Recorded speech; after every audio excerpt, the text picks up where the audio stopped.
Glória a Deus, graça e paz a todos, amém?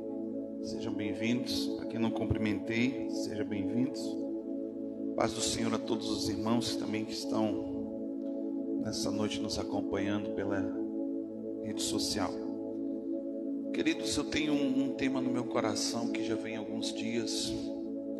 O Espírito Santo de Deus falando dentro de mim. E como é bom quando Deus fala para o seu irmão assim, é bom quando Deus fala. Melhor ainda é quando nós obedecemos.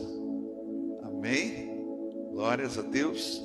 Pega a sua Bíblia, queridos, abra comigo no livro de Romanos, capítulo de número 8.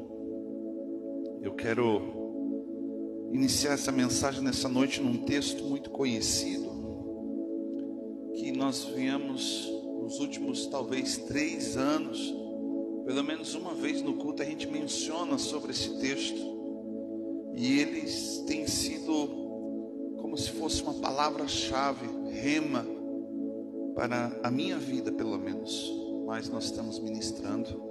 Romanos 8, versículo de número 28, fala assim: sabemos que todas as coisas cooperam para o bem daqueles que amam a Deus, daqueles que são chamados segundo o seu propósito. Amém? Eu vou repetir. Sabemos que todas as coisas cooperam para o bem daqueles que temem e amam a Deus, daqueles que são chamados segundo o propósito do Senhor. Glórias a Deus. Esse versículo ele nunca foi tão real e verdadeiro na minha vida nos últimos 3 ou 4 anos, ao qual as experiências e os acontecimentos que Deus tem permitido que nós venhamos passar, isso nunca foi tão real na nossa vida. E o Espírito Santo de Deus tem ministrado no meu coração sobre propósito. Fala para o seu irmão, os propósitos de Deus. Amém? Quando eu leio essa primeira parte do versículo aqui na parte A, fala que tudo que acontece, tudo que vier a acontecer e tudo que já aconteceu é para o meu e o seu bem. Amém? Ou seja, tudo que você viveu até hoje, o que você está vivendo hoje, o que ficou no passado e o que você ainda vai viver é para o seu bem. E muitas vezes nós entendemos que quando algo acontece para nosso bem, julgamos e rotulamos que algo vai ser bom, proveitoso, né? Como Paulo fala também que a vontade de Deus é boa, perfeita e agradável. Então, quando nós entendemos que a vontade do Senhor para mim é boa, perfeita e agradável, entendemos que nada de ruim pode ser que aconteça, né? Existe um entendimento de algumas pessoas desinformadas que ignoram, por exemplo, quando Jesus diz assim, no mundo havereis de ter tribulação, mas que você tenha bom ânimo, porque eu venci, Jesus falou. As adversidades, as lutas, as dores, os sofrimentos fazem parte de um processo, ou seja, fazem parte do propósito de Deus para mim e para a sua vida. O grande problema, o dilema está em saber qual é o propósito de Deus para a tua vida. Qual é a vontade de Deus para a tua vida. E se você começa a entender a vontade de Deus, o propósito de Deus para a sua vida, no que eu estou vivendo, no que eu estou me encaixando, me conduzindo para viver esses processos, esse propósito de Deus na minha vida. Vamos dar alguns exemplos aqui nessa noite. Por exemplo, quando o propósito de Deus, quando olha para a grande cidade de Nínive, viu ali um povo ignorante que não sabia discernir a mão esquerda da direita, um povo bárbaro, estúpido, grosseiro, e Deus olha para aquele povo e tem misericórdia, e levanta o profeta Jonas e diz: vai à grande cidade e apregou arrependimento. aos olhos de Jonas não pareceu ser bom. E ele tenta boicotar. Fala para o seu irmão assim: não boicote os propósitos de Deus, porque senão você pode parar na barriga do peixe e ser vomitado em algum lugar aí que você não vai gostar. E Jonas, quando ele entendeu a vontade de Deus, ouviu a voz do Senhor, ele colocou no seu coração: eu vou totalmente fora. Porque quando ele responde aos marinheiros, ao capitão do barco, qual era o Deus que ele servia para estar o mar revolto daquele jeito, aquela tempestade, ele responde assim: é por minha causa que vocês estão aqui. É porque eu fugi da presença de Deus, fugi da vontade de Deus, fugi dos propósitos de Deus. É a maior dificuldade. Ontem eu fui perguntado por um homem por que Deus não fala como fala no Antigo Testamento. Por um lado eu disse: glória a Deus que Deus não fala como fala no Antigo Testamento, no meio de uma nuvem, de um trovão, de um relâmpago, de um terremoto, da terra se abrindo. Porque quando ele falava no Antigo Testamento, para que todos ouvissem, nem sempre era bom, nem sempre alguém ficava vivo. Compreende isso? E a gente vê esse tempo de Deus falar através dos céus, nas vozes dos céus, onde que muitas pessoas ouviam. Pelo menos o que a Bíblia me menciona é quando Jesus é batizado. Muitas pessoas que estavam ali, ouviu-se uma voz que bradou nos céus, dizendo: eis aí o meu filho amado, em quem eu tenho prazer. A ele ouvi e obedeci. Mas quando você vai observar, que eu fui questionado: por que Deus não fala? Eu falei assim: meu querido, Deus fala. Diga para o seu irmão assim: Deus está falando com você nessa noite. E o problema é que quando você começa a entender que Deus está falando e usa pessoas para falar com você, usa a própria palavra, a Bíblia, para falar com você. E quando você, por exemplo, está olhando para algo da criação, da natureza, Deus está falando. Ou seja, ao ponto de quando Deus usar um profeta, por exemplo, é porque Deus está falando, e você não está ouvindo, ou não está entendendo, ou não está percebendo Deus falar com você. Compreende isso? Deus, antes de usar um profeta, vai falar com você no mínimo de 3 formas. E se Deus usar um profeta, é porque nessas 3 primeiras formas você não conseguiu perceber Deus falando. Qual? A natureza. Primeiro ponto. Você olha para coisas lindas, maravilhosas, um pôr do sol, um nascer do sol, uma praia linda, maravilhosa. Você sente e começa a pensar: quem criou todas estas coisas? A natureza, a Bíblia diz, anuncia a obra da sua criação. E depois veio alguém que falou através de uma palavra falada para você sobre um Deus, um Criador. E pela bondade do Senhor veio por intermédio dos profetas, por intermédio de homens e mulheres de Deus, a palavra escrita. Fala para o seu irmão: se você quer ouvir Deus falar, vai ler a Bíblia. Vai ler a Bíblia. Vai ler a Bíblia. Eu ouvi um pastor dizendo outro dia que Deus, ele deixa na Bíblia várias cartas de amor. Se você não consegue ouvir Deus, no mínimo por essas 3 formas, quando você chegar diante de um profeta, ou o profeta chegar diante de você, nem sempre vai ser aquilo que você gostaria de ouvir. Fala para o seu irmão assim: tardios em ouvir. Amém? Então como que eu vou entender o propósito de Deus para a minha vida se eu não consigo ouvir Deus falar?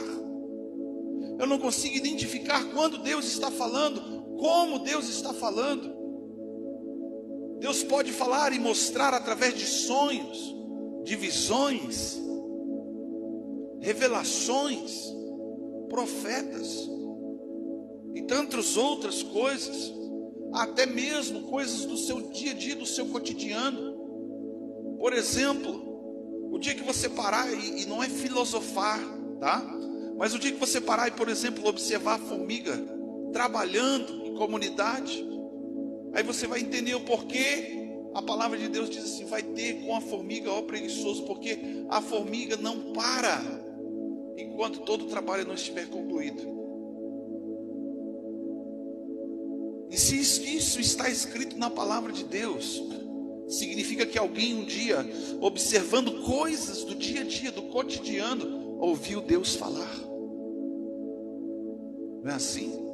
Se você entrar num lugar, num cemitério ou num velório, por exemplo, você participar de um velório, você vai estar diante de um corpo que está ali dentro de um caixão. E olha como que é forte a palavra de Deus assim: melhor era um homem ir a um velório do que ir a uma festa. E se você tem o teu coração sensível com Deus, porque quando você vai num velório, você senta e observa: nossa, aquela pessoa um dia atrás estava falando com ela, estava viva. E você começa a se questionar e refletir sobre a vida. Aonde que ela está agora? Ou aonde eu estarei? Para onde eu vou? Será que ela está diante do todo Criador agora ouvindo: vinde benditos do meu Pai? Ou ela está ouvindo: aparta-te de mim que eu não te conheço?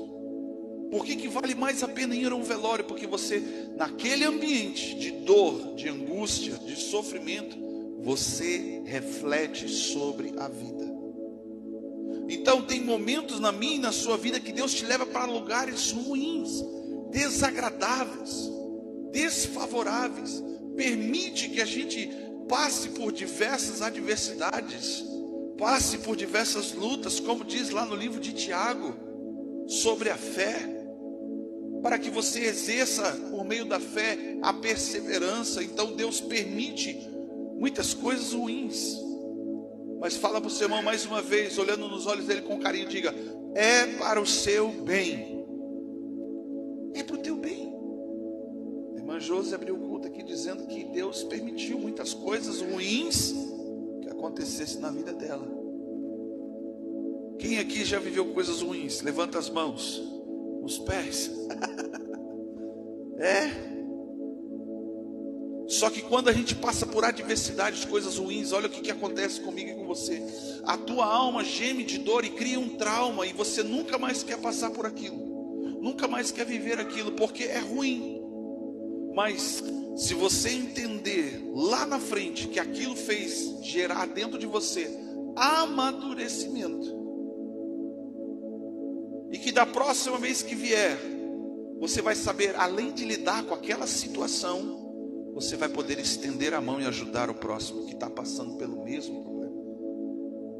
Compreende? Então Deus permite ou te leva a ver e experimentar coisas ruins, para que você amadureça, para que você cresça. No livro de Ezequiel, capítulo 37, a palavra de Deus diz que o profeta foi levado a um grande vale de ossos secos. Não era um lugar bonito para se ver, não tinha uma bela paisagem,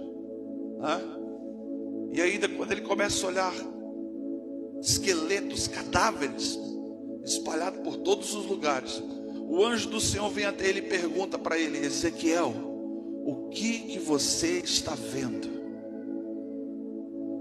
Ou seja, no momento da adversidade, você precisa ter esse entendimento e enxergar o que está acontecendo ao seu redor, e ouvir a direção de Deus para lidar com aquela situação. E o profeta disse: eis que vejo um vale de ossos secos, e os ossos, olha como que ele foi detalhista, estão sequíssimos. E veio uma pergunta dos céus, olha a direção de Deus. Quando você consegue enxergar e dimensionar o que está acontecendo ao seu redor, vem a voz de Deus, vem a direção dos céus: poderão esses ossos reviverem? E o profeta, no seu entendimento que a vontade não era dele, não era sua, mas a vontade era do Senhor, ele diz: Senhor, tu sabes. Algumas versões diz: Senhor, se tu quiseres, sim. Então, quando você, além de enxergar e entender o que está acontecendo ao seu redor, ouviu a voz de Deus, a direção de Deus, aí se encaixamos no versículo 28, parte A. Tudo começa a cooperar para o teu bem, para que algo sobrenatural, extraordinário da parte de Deus aconteça. E o anjo disse: então profetiza. Compreende isso? Não profetizamos, não liberamos palavras de ordem no mundo espiritual, porque muitas vezes não vemos. Se você não vê, você já não consegue mais ouvir a voz de Deus. E sem ouvir a voz de Deus, você não entende o que você vai fazer. Qual é a atitude, o posicionamento que você tem que ter. Logo, o sobrenatural de Deus não vai. Por quê? Você não está encaixado, alinhado com o processo do propósito de Deus para a tua vida. Entende isso? Terça-feira a irmã Ana, ali da igreja de Carlos Barbosa, me lembrou que num culto de domingo, há uns 3 domingos atrás, ao término do culto, naquele culto eu liberei uma palavra sobre atos de justiça. Eu liberei aqui na igreja para os irmãos. E ao término do culto, quando eu fui fazer a oração de encerramento, Deus me deu a visão e eu não lembrava da visão. Eu lembrava da palavra que Deus havia me dado, mas 2 irmãs pegaram aquilo e ficaram: meu Deus, o que é isso? E ela me lembrou da visão, e a visão que eu tive, conforme ela foi falando, eu lembrei da visão. A visão que eu via com um grande rio, parecia um lago, e que tinha sobre aquele lugar um grande escorpião, mas ele parecia uma máquina, uma retroescavadeira. E aquele escorpião batia com a parte da cauda e com as mãos assim naquela água, por cima da água. E a água começava a fazer um redemoinho embaixo dele. E tudo que estava na volta começava a ser engolido. Quem estava lá naquele culto, lá dessas irmãs aí, lembra, elas me lembraram disso. E eu ainda senti na hora ali, na oração do encerramento, senti uma presença maligna naquele dia. Amém. Passou-se uma semana. E aconteceu toda essa tragédia que aconteceu aqui na nossa região das águas. E eu nem lembrava, irmão Jorge. Eu lembrava da palavra porque a gente fez uma oração em concordância com a igreja. A igreja estava ali orando em concordância comigo para que Deus nos desse a oportunidade de vivermos atos de justiça, de estendermos a mão para o nosso próximo, de ajudar alguém. E eu até brinquei com algumas pessoas que eu acabei sendo vítima da própria oração. E quando aconteceu tudo o que aconteceu aqui na região aqui, as pessoas começaram a me procurar. Pastor, eu tenho roupa para doar, eu tenho alimento para doar. Pastor, eu tenho dinheiro para ajudar. E pastor, eu quero ajudar, eu quero lá ajudar vocês. E as coisas foram tomando uma dimensão assim, uma proporção tão grande. Eu estou desde o feriado, praticamente do 7 de setembro assim, exaurido, cansado, mas feliz de tantas pessoas que a gente está podendo ajudar e auxiliar. Hoje tivemos a oportunidade, o privilégio, a irmã Caroline, o irmão Rafael, o pastor Setolin, doaram ali, além do seu coração, a disposição de estar servindo aquela comunidade. É muita coisa para fazer ali, mas uma casa, uma família que você estende a mão, você começa a perceber que você está encaixando no projeto e no propósito de Deus. Até hoje, depois do almoço, eu não sabia que por estarmos ali, Deus faria uma conexão de poder ajudar outra família, a mais necessitada de todas ali naquela região. Que eles estavam dormindo numa caixa de madeira, uma caixa de madeira. Fizeram ali, eles perderam a casa, a parte de cima de madeira, a água levou embora, o que ficou embaixo, a água destruiu uma boa parte. E eles construíram uma caixa de madeira, um caixotão lá, onde que eles botam um colchão ali e eles dormem. Então lá desde que aconteceu essa tragédia. E olha como que Deus é bom. No dia 7 de setembro eu passei lá e conversei com o rapaz. Os pais dele estavam assim, psicologicamente, eles não sabiam nem se eles estavam na terra. Eles estavam falando coisa com coisa, não conseguia conversar algo e pudéssemos ajudá-lo naquele momento. E aí eu conversei com o menino, o filho dele, Lucas. Eu falei assim: o que é mais emergencial agora? Porque eles estavam construindo aquele caixote naquele dia. Ou seja, dia 7 de setembro foi 4 dias depois da tragédia. Eles estavam dormindo no mato. 4 dias dormindo no mato. E aí ele falou assim: olha, o que a gente tem que fazer aqui é construir uma laje aqui no porão aqui, para a gente poder pelo menos entrar e morar ali dentro e recomeçar tudo de novo. Um pouco o animal que sobreviveu, que eles conseguiram levar para dentro dos matos lá, estavam com medo de que fossem roubados, e de fato as pessoas estão indo naquela região e roubando. Pessoas que não estão necessitadas, que moram na cidade, estão indo a esses lugares, estão levando o rancho embora. Eu falei: meu Deus.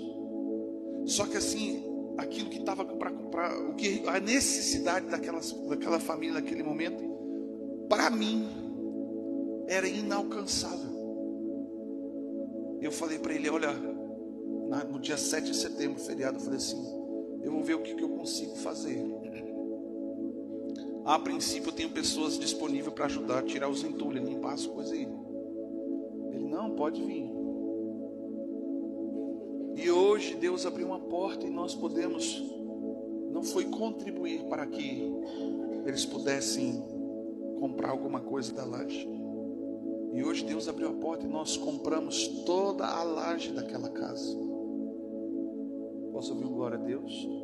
Eu vou repetir.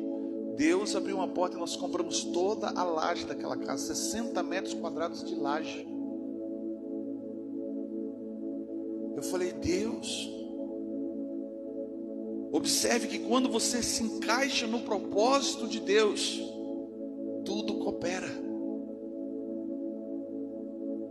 Porque você não está ali pela tua vontade, mas você está pela vontade de Deus, querendo fazer a vontade de Deus. E quando você se encaixa com a vontade de Deus, as coisas vêm até você. Você não precisa ir até ela. Mateus 6 fala que quando você busca o reino e a sua justiça, as demais coisas são acrescentadas. Aquilo que for necessário para a tua vida vai vir até você. Eu não falo isso porque eu estou tendo a oportunidade. Olha, queridos, eu nem sei te dizer como que as coisas foram cair. Deus, ele é tão bom que levantou pessoas do Paraná, Santa Catarina, aqui da fronteira. Amanhã está chegando mais uma equipe da fronteira para poder servir uma pessoa que eles nem conhecem, nunca viram, nem vão na igreja, não dão dízimo, não dão oferta, mas estão ali com o coração aberto e dizendo: em que eu posso servir você? Como que eu vou então, pastor, me encaixar no propósito de Deus? Comece a ouvir a voz do Senhor falando com você. Comece a abrir os teus olhos e entender o lugar onde Ele te colocou. Tudo que está acontecendo ao teu redor tem um propósito. Tudo que acontece lá no seu trabalho tem um propósito. Tudo que acontece dentro da tua casa tem um propósito. Tudo que você passou na sua infância tem um propósito. Nos teus relacionamentos tem um propósito. Ah, pastor, até as coisas ruins. Fala para o seu irmão: sim. Sim. Observe uma coisa: Jesus teve 2 discípulos extremamente problemáticos. Quem eram eles, igreja?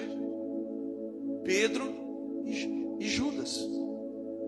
Pedro era um cara extremamente descontrolado emocionalmente.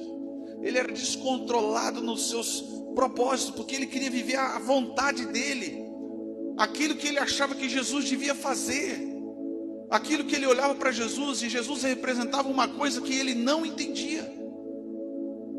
Só que Jesus estava seguindo o propósito do Pai. E quando chega várias vezes, Jesus começa a dizer assim: ó, está chegando a hora em que o Filho do Homem vai ser crucificado. Vai chegar o momento que vão me levar preso.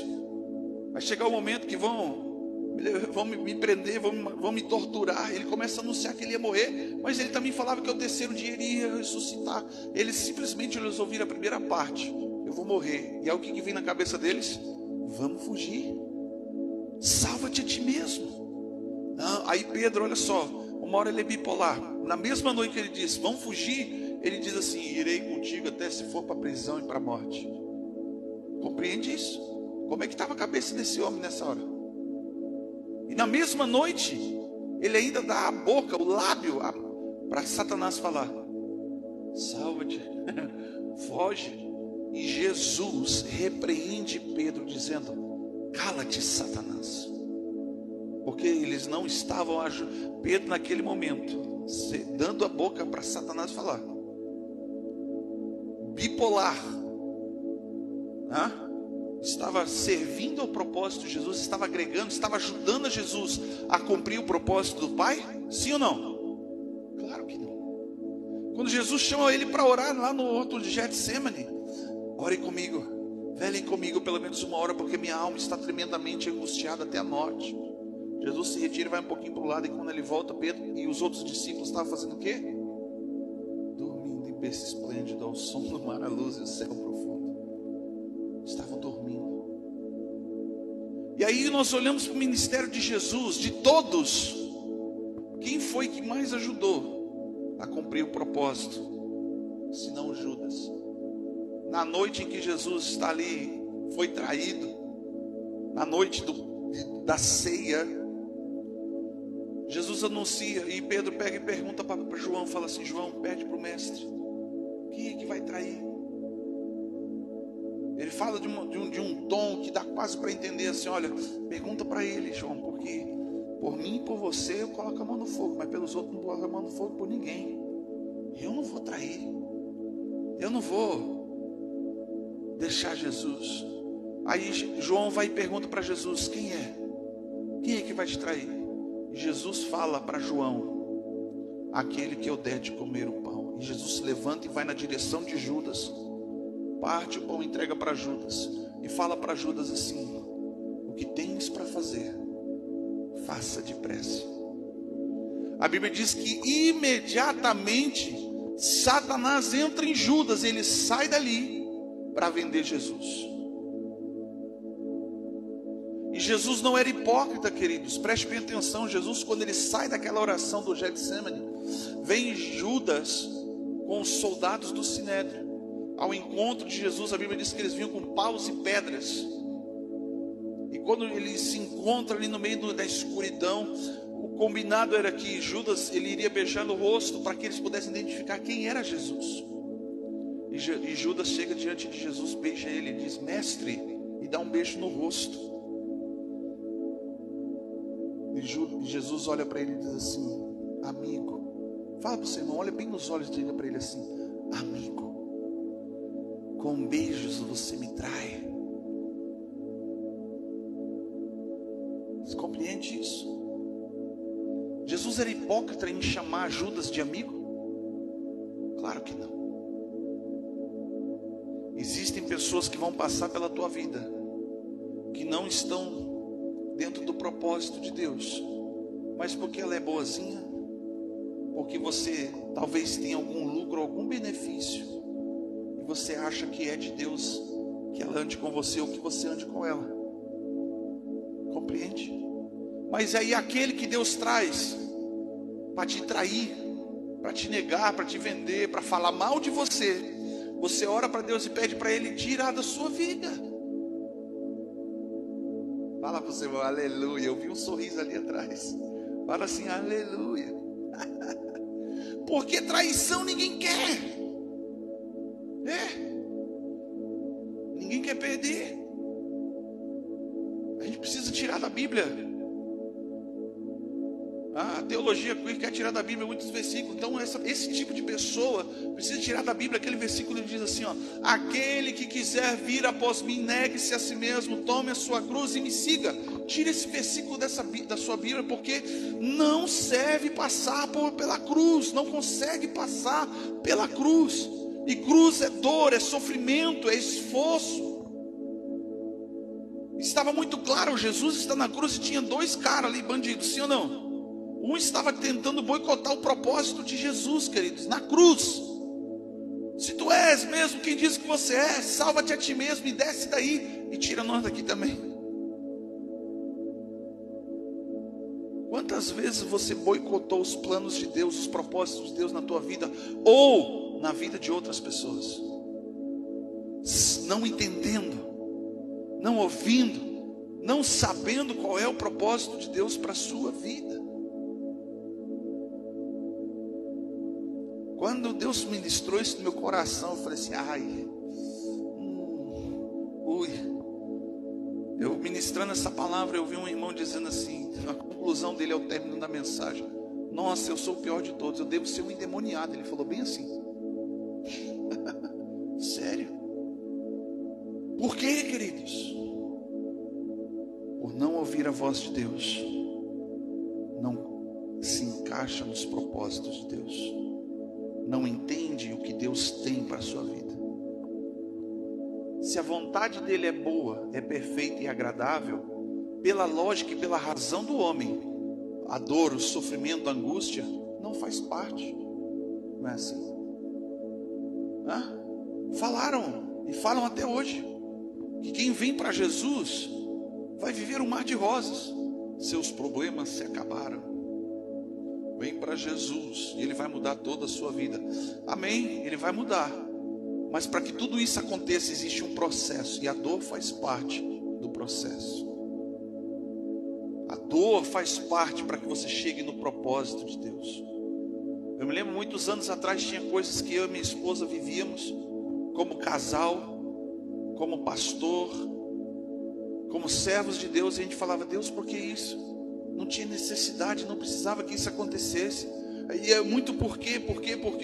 E um dia eu falei para ela assim, olha, querida, aquilo que nós estamos vivendo hoje, o nosso sofrimento de hoje, vai ser o nosso ministério amanhã.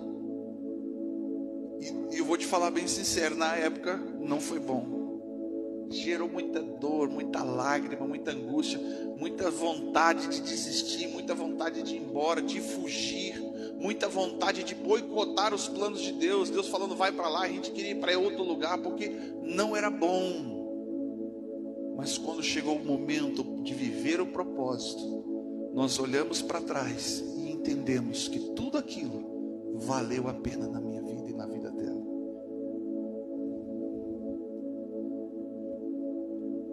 As traições, os julgamentos, as mentiras, a escassez, a falta de muita coisa, cooperou para que eu pudesse me encaixar no propósito de Deus. Eu sei, nós sabemos o que vivemos, cada um sabe o que vive. Mas se você não tiver esse entendimento, queridos, sobrenatural de Deus na tua vida, eu não estou dizendo que você precisa se esforçar para que você venha merecer algo. Não há nada que eu e que você venhamos fazer para que mereçamos. Não há nada que eu e você venhamos fazer a mais ou a menos para que Deus nos ame mais ou menos. Não há distância que você possa fugir. Não há lugar onde que você possa se esconder. O profeta diz, para onde eu me irei da tua presença? Se eu subir aos céus, tu está aí. Se eu for à profundeza do mar, você está lá. Se eu subir como a asa da alva, você vai estar lá. Não há altura, não há largura, não há profundidade que nos separe do amor do Senhor, queridos. E quando você começa a compreender essas coisas, você vai começar a entender que você está entrando num estreito tão radical. Essa é a palavra que eu quero usar. Tão radical. Não é que você vai virar um extremista, um religioso, não.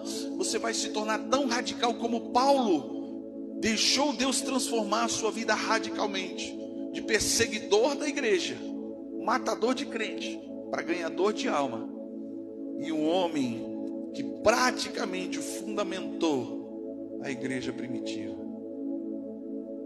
Mais da metade do Novo Testamento é ele que escreve,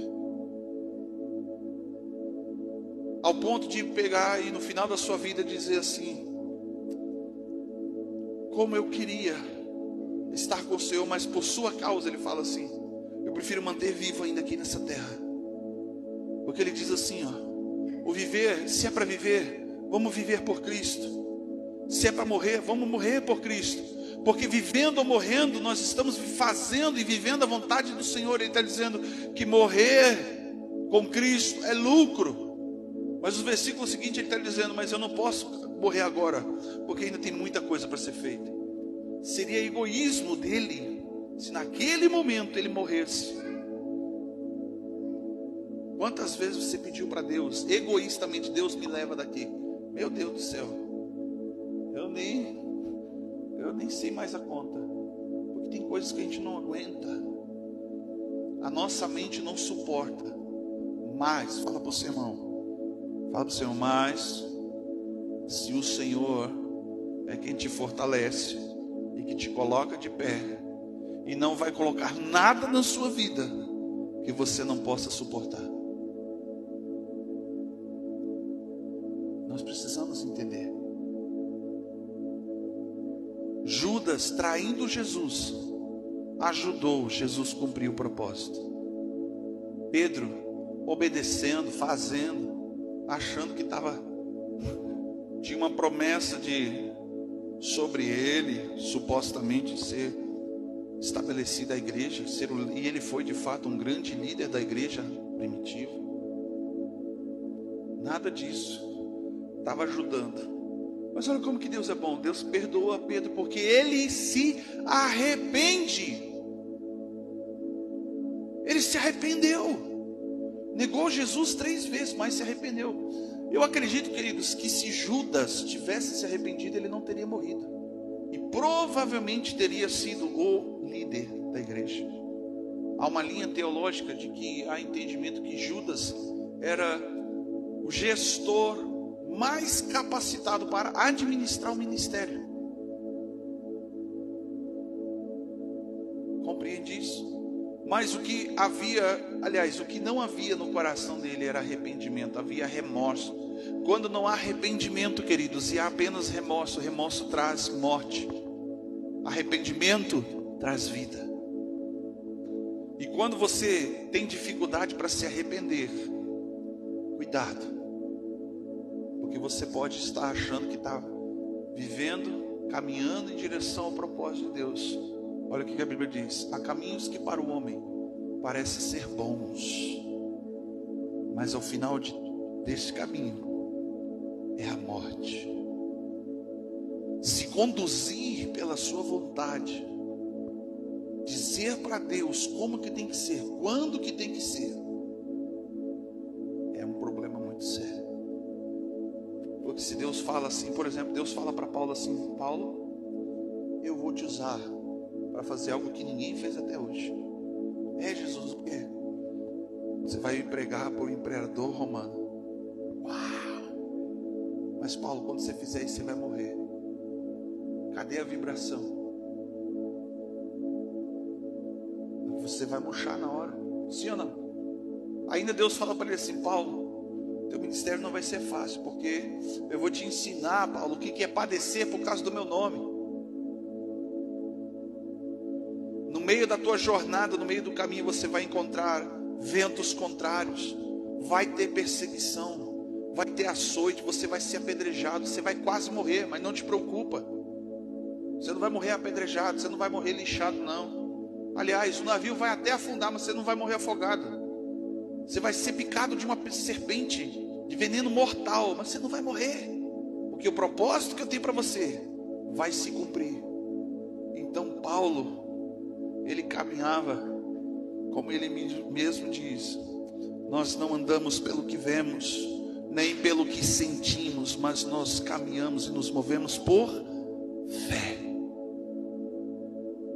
E isso que ele fala ao término da sua vida, quando ele entendeu que chegou a hora, ele disse, quando ele entendeu que o propósito estava cumprido, que ele havia feito tudo o que Deus havia determinado para ele fazer, ele diz: combati um bom combate. Ele manda um recado para a galera dizendo assim: agora chegou a hora. Combati um bom combate, acabei a minha carreira, guardei a fé. Compreende isso, queridos? Que privilégio Paulo, olha, você não vai entender isso pela lógica nem pela razão, só por meio da fé. Que privilégio teve este homem em padecer por amor de Jesus, para obedecer, para servir os propósitos de Deus. Que privilégio. Perguntei hoje de tarde, quando a gente chegou aqui, o pastor Setolin estava me aguardando ali. Eu falei: meu irmão, como é que você está? Ele diz assim para mim: estou esgualepado. Rafa, como que tu está hoje? De passar ali, tu está de boa? Vou mandar você amanhã de novo lá. Está cansada? Gente, eu e a Carol, a gente, comparado a eles, a gente quase não fez nada. Mas eu cheguei aqui, uma carga, um peso, assim, os meus olhos não conseguiam ficar abertos. E quando eu pensava que não, em querer coçar o olho, eu já estava chorando. E no retorno, a Carol ficou ouvindo: o que foi? O que foi? Eu tentando desviar o olhar de um canto ali, eu estava chorando porque Deus estava falando comigo. Porque nos primeiros dias que eu desci nesses lugares, eu perguntei: Deus, por que o Senhor está me fazendo ver isso? Por que o Senhor está me permitindo que eu venha até aqui? Senhor, eu não tenho nada, eu não consigo fazer nada. Você chega numa casa e você vê uma pessoa sentada, às vezes assim, olhando para aquele entulho de 3, 4 andares, de entulho, de sujeira, e eles ficam pensando: cara, onde que eu começo? O que eu faço? Eles ficam ali pensando como começar. A gente chega lá e a gente vê a mesma coisa. Você vê uma necessidade, aí vem a burocracia do governo e diz: você não pode tirar o entulho daí de dentro sem dar um destino para ele. Não dá para botar na rua e nem do rio, porque é poluição ambiental. Aí as pessoas sentam e ficam aguardando a boa vontade de alguém chega lá e oferecer ajuda. Compreende isso? Por isso que eu disse que eu fui vítima da minha própria oração.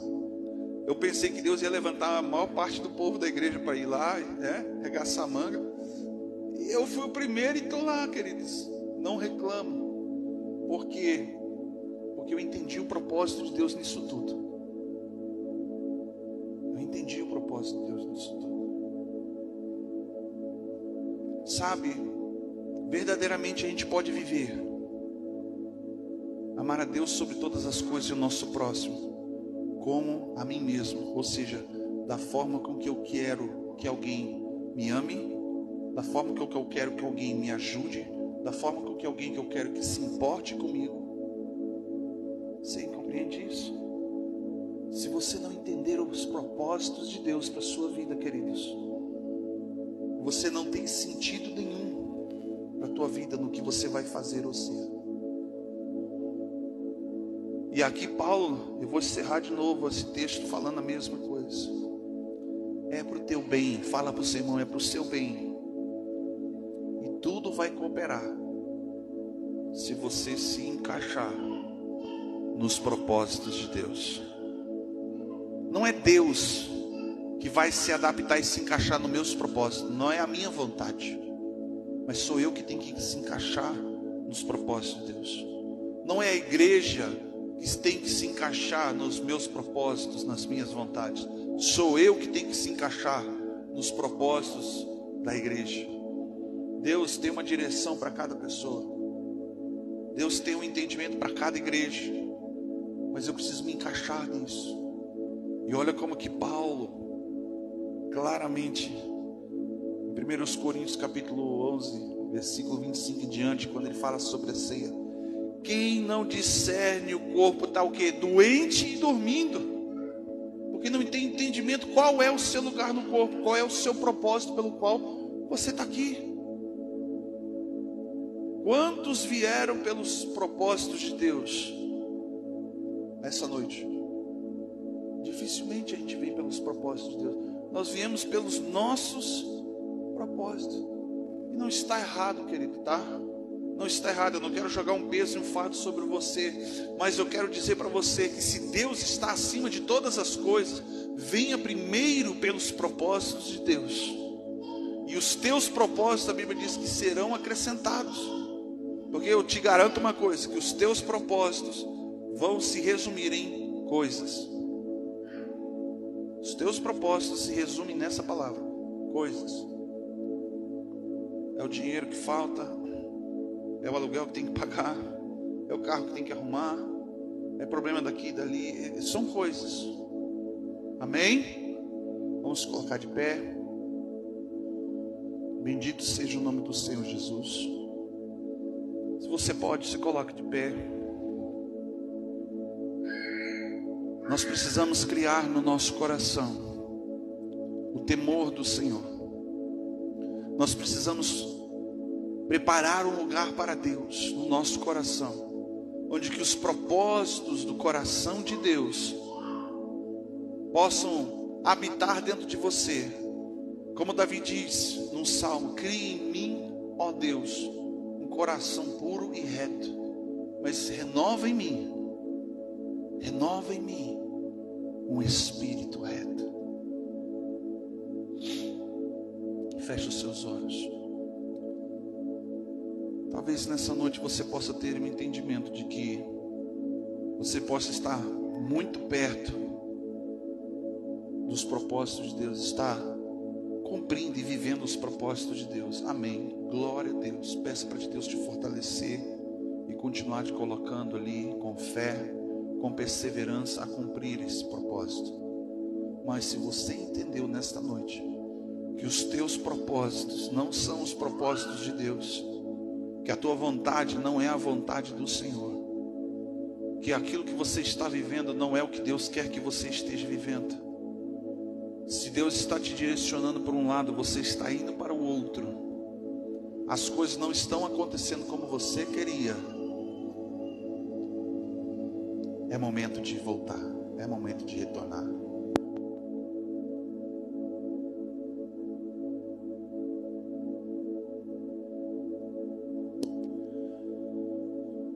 Pai, em nome de Jesus, nós te entregamos tudo, Pai. Nós te entregamos, Senhor, a nossa vontade. Nos sujeitamos, Deus, diante de Ti, para que possamos viver o que é bom, o que é perfeito, o que é agradável. E em nome de Jesus Cristo, Pai, nos permita, Senhor, entender, abre os nossos olhos, abre os nossos ouvidos. Queremos te ouvir, queremos te ver, Senhor Jesus. Leva-nos, Senhor, além do véu, leva-nos além, Pai, daquilo que está diante dos nossos olhos.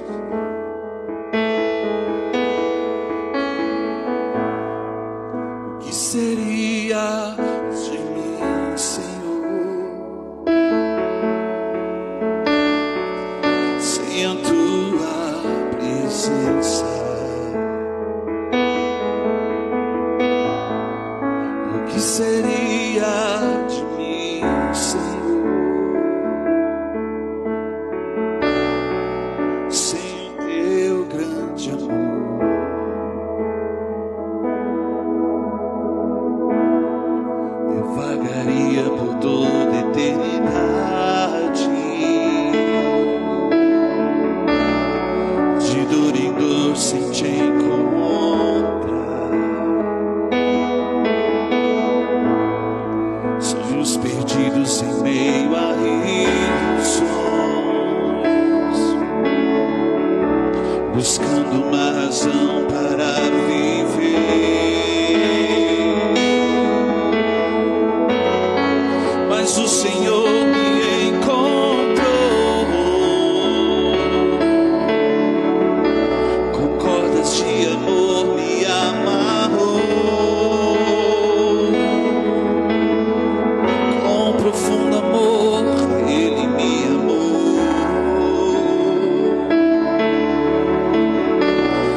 Senhor, para dentro do teu coração.